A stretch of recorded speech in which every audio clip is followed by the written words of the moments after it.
going to read through the Ramban on Yitro, Perek Yud Chet, Pasuk Aleph, where he primarily deals with the issue of Ein Mukdam Muchar B'Torah.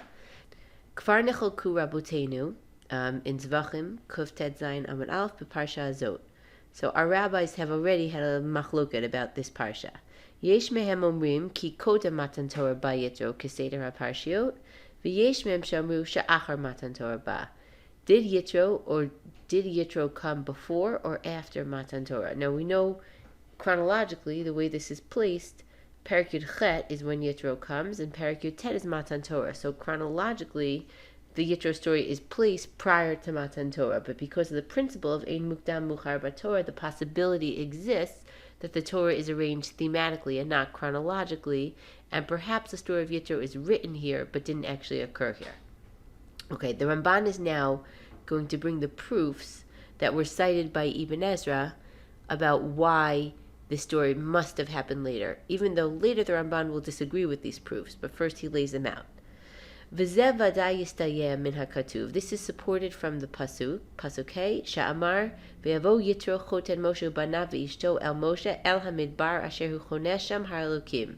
Yitro, Moshe's father-in-law, came with his wife and his children to the desert where they were camped, to Har Elokim. Hinei amar shaba elav b'chanoto lifnei Har Sinai shechanu sham shana achat. It says that he came to them while they were camped before Har Sinai, where they were camped for a full year. V'zet tam, and this is the meaning of asher hu chonesh sham. So the issue that's being cited here is that Bnei Israel don't actually travel to Har Elokim until Perek Yud Tet. Take a look there. But here it says that Yitro already came to Har Elokim where they were camped, implying that this was after they had arrived at that camp. V'od, an additional proof. Sha'amar, the Torah also says, V'hodati et chukei Elokim v'et Torotav. Moshe said, and I'll judge them with the laws of God and His Torah, His mitzvot. Shehem nitunim lo b'Har Sinai. These mitzvot and laws were given to Moshe at Har Sinai, so how could he be judging the people or sharing with them Torah prior to Matan Torah? Va'od, an additional proof for the fact that this story must have happened after Matan Torah. Ki kan amar, because here it says in our Perek Yud Chet, Vayishlach Moshe et chotno vayelech lo el artzo. Moshe sent off his father-in-law and he went to his land. This had to have been in the second year after Yetziat Mitzrayim when they left Har Sinai. Why? What's the proof for that? Now he's going to compare the story to Bamidbar. Kamosha Amar b'Parshat Bahalotcha. This is a quote from Bamidbar. Vayomer Moshe l'Chova ben Reuel Hamidyani choten Moshe. Moshe said to his father-in-law. Here he's called Chovav. No simanachnu, we're traveling, we're leaving. And what Moshe says to him there, we know from that source in Bamidbar Yud, is Moshe says, come with us, be with us for eyes, come on our journey with us. V'sham katuv, but there it says, Vayomer elav, Yitro responded, Lo elech ki im el artzi v'el moladati elech. No, I'm not going to come with you, I'm only going to go back to my own hometown. This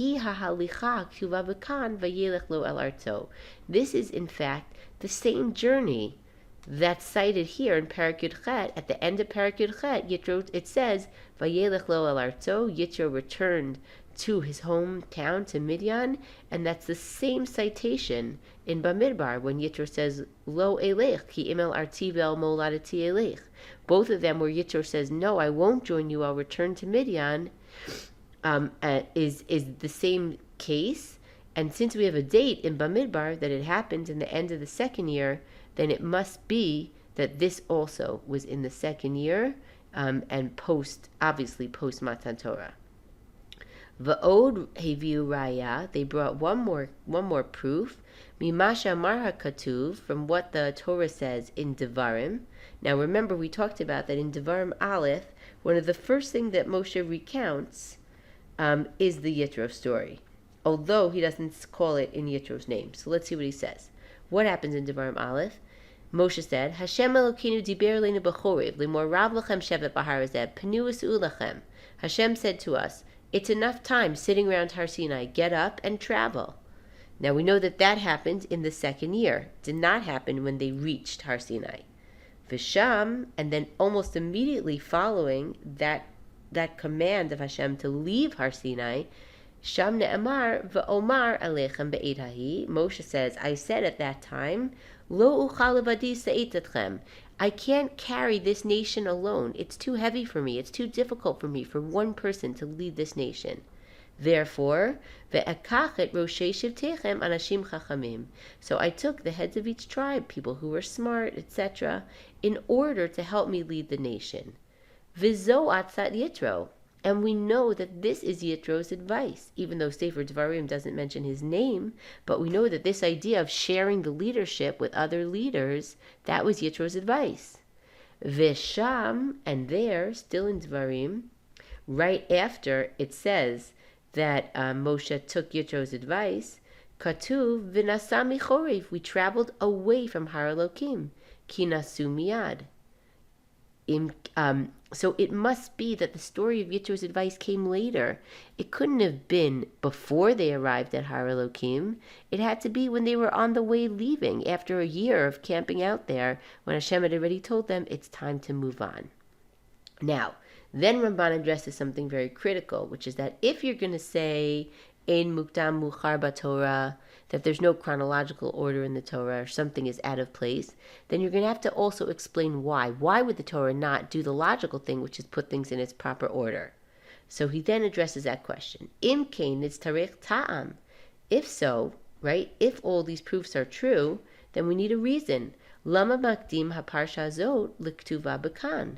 Why would the Torah put this section about Yitro and his visit and his advice prior to when it actually occurred? So now he's going to cite Ibn Ezra. Va'amar Rabbi Avraham, Reish Aleph Rabbi Avraham, ki hayaza ba'avur davar Amalek. It was put here because of the incident of Amalek. Ki ka'asher hizkir hara'a she'asa imanu Amalek.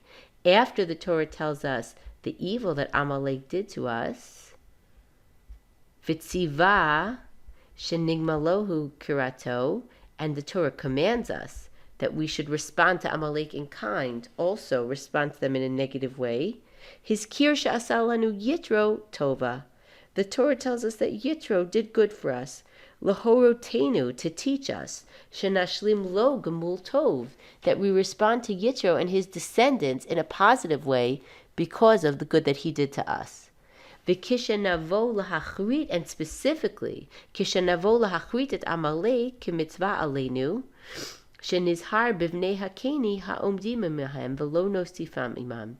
So specifically, when we go to wipe out Amalek, as is commanded to us, we are specifically enjoined to warn the b'nei hakeni, those are Yitro's descendants, that who camped near Amalek, and we discussed this, that perhaps there was some kind of alliance between Yitro and Amalek. Therefore, we're told that when we go to fight Amalek, we're told that we need to warn the Bnei Akeni to separate from them. V'lo nosifam imam, so they'll not be included in that war. Hu davar Shaul she'amar lahem kain, and that's exactly what happens in Shmuel Aleph, Perek Vav, and we saw this, that before Shmuel fights his war with Amalek, first he warns the Bnei Akeni, descendants of Yitro, to separate so that they won't be hurt in the war with Amalek. So in the first part of our video, we saw the Ramban laid out all the reasons that people argue Ein Mukdam Umilchar BaTorah. But now he's going to try to refute that. And in general, the Ramban wants to suggest Yesh Mukdam Muchar BaTorah, not just in this case, but in general. Whenever he's able to maintain that formula, he will. So this is very typical of the way the Ramban will attack Ein Mukdam issues. Okay, so he continues. Ve'im kol zeh ani sho'el, al hadat hazo, כשאמר הכתוב וישמע יתרו את כל אשר עשה השם למשה לישראל עמו כי הוציא את ישראל ממצרים. So with this, if you want to say Ein Mukdam, then I have to ask that when Yitro came and it said that Yitro heard all that Hashem had done for Moshe and Yisrael, that he took them out of Egypt, למה לא אמר ששמע מה שעשה השם למשה לישראל במתן תורה, שהוא מהנפלאות הגדולות שנעשו להם? why didn't Yitro mention everything that Moshe did for Bnei Israel at the time of Matan Torah? Because that was one of the greatest miracles of all time. And then he goes on to quote from Sefer Devarim, where Sefer Devarim says that this was one of the greatest miracles, that people were Hashama Am Kol Elokim Midaber Mitoch Ha'esh Kasher Shamata Ata Vayechi. We were able to hear God at that point and hear him speak to us from the fire and still survive, still live. So isn't it strange that Yitro didn't mention Matan Torah if he came after Matan Torah? And a related question, Ukesha Amar ve'saper Moshe lechotno et kol asher asa Hashem leparo u'lemitzrayim al odot Yisrael et kol hatil'ah asher matzatem baderech. When it says that Moshe told Yitro at everything God did to Paro in Egypt and about when everything that happened to Bnei Israel when they left on their way out of Egypt, Amar Yitro, and Yitro responds by saying, Mizeh atayadati ki gadol Hashem mikol Elohim. Now I know that God is greater from any other God. Lama lo siper lo ma'amad har Sinai. Why wouldn't Moshe then share with him about Ma'amad har Sinai? Umimeni yodea ki Hashem emet v'torato emet ve'ein od milvado. What could be a better proof that there's one God and what Torah is truth and there's no other like Hashem? So the fact that Matan Torah is missing from the story, both in Yitro's reaction and in Moshe's explanation, indicates, according to the Ramban, that it must have not occurred yet, because such an incident like Matan Torah couldn't be absent if it had already occurred. Then what the Ramban needs to do, this is a very lengthy Ramban, is he needs to take apart each of the proofs of Ein Mukdam Muchar, which he previously cited, and he needs to explain how each of them could be understood also in light of the fact that this happened prior to Matan Torah. So, for example, I'm going to show you where he deals with the most, in a way, the most difficult one. Let's take a look here. So first of all, here he says, V'hakarov alai, and what seems to me, litfos seder haTorah shabbat kodem Matan Torah b'yotam b'refidim. Okay, he follows the approach that this whole story happened prior to Matan Torah when the people were still in Refidim. Okay, then that's what the Mechilta says, right? Rabbi Yeshua Omer, Mechemet Amalek Shama Uba. Right? What inspired Yitro to come? The incident that happened prior to this in Perek Yud Zayin. Because of the war with Amalek, Yitro heard it, and then he came. Shehiktuva b'tzido. That's the logical thing to think, just from proximity of the narrative. It tells us the story of Amalek, so that's what happened. Okay. Now let's just take a look at how he deals with one of the more difficult proofs, the fact that it says that Yitro came to Har Elokim when we know the people didn't travel to Har Elokim until the next Perek. Okay, so let's see. Here, right over here. V'hinei yeh perish hakatuv. V'yavo Yitro chote Moshe ubanav v'ishto el Moshe el hamidbar asher hu chonesham. V'yavo el Har Elokim. Yitro came to Har Elokim. Ki el hahar ba v'sham amad. Yitro came to this mountain and he waited there. V'hu k'Moshe amar. V'yavo el Har Elokim choreva. So we know that Moshe, when he was in Midian, also went to Har Elokim. And also, v'chein v'ifkesheu b'Har Elokim. Moshe later, on his way from Midian to Egypt, he met Aaron at Har Elokim. It seems almost like Har Elokim is a place that people go on their way out from Midian, etc. Umin hahar shalach alav. From Har Elokim, Yitro sent to Moshe. And what did he say? Here's a direct quote from our Psukim. Ani chotnecha Yitro ba'alecha.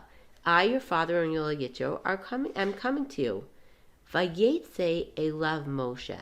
And then, once Moshe received this message, Moshe, who was still in Refidim with the rest of the nation because they had not yet traveled to Har Elokim, Moshe left Refidim and then met Yitro at Har Elokim.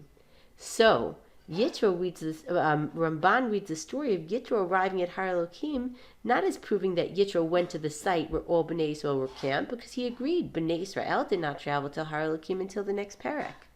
But Yitro went there, and that's where he sent for Moshe, and that's where he met up with Moshe, while the nation remained at Refidim. Okay, now the Ramban doesn't deal directly with all of the proofs here, but through his commentary he alludes to the other proofs. But this is a good example of a way that Ramban takes a proof that really seems to indicate Ein Mukdam Muchar B'Torah, and shows that no, the story can be read in order, and is able to maintain his theory of Yesh Mukdam Umuchar B'Torah.